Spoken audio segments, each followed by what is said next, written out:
L'Ukraine plus que jamais menacée d'éclatement entre l'Est russophone et l'Ouest tourné vers l'Europe. Les autorités ukrainiennes et russes continuent à faire monter la pression en s'accusant de projets brutaux et criminels. Lundi, des manifestants pro-russes se sont emparés de bâtiments officiels dans une nouvelle localité de la province de Donetsk.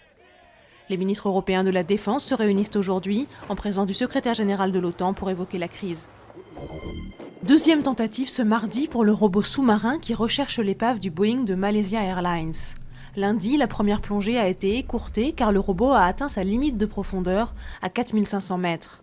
La zone de recherche couvre une quarantaine de kilomètres carrés. Pour le vol Rio-Paris, les boîtes noires n'avaient été retrouvées que 2 ans après la disparition de l'avion. Un homme tué à coups de Kalachnikov en pleine journée à Marseille. Les faits se sont déroulés lundi après-midi sur l'autoroute A7. La victime, âgée de 27 ans, était sortie de prison il y a quelques semaines. Une de ses connaissances, libérée le même jour, avait été immédiatement abattue dans un règlement de compte. Il s'agit cette fois du 7e homicide par balle dans le département depuis le début de l'année. Il était déjà candidat à ce poste il y a 2 ans, mais cette fois-ci, tout devrait bien se passer pour Jean-Christophe Cambadélis. Le Parti socialiste élit ce soir son nouveau patron, après le départ d'Harlem Désir pour le poste de secrétaire d'État aux affaires européennes. Ancien lieutenant de Dominique Strauss-Kahn, Jean-Christophe Cambadélis est aujourd'hui proche de Martine Aubry. Des œuvres de 5 mètres de haut et des beaucoup plus petites.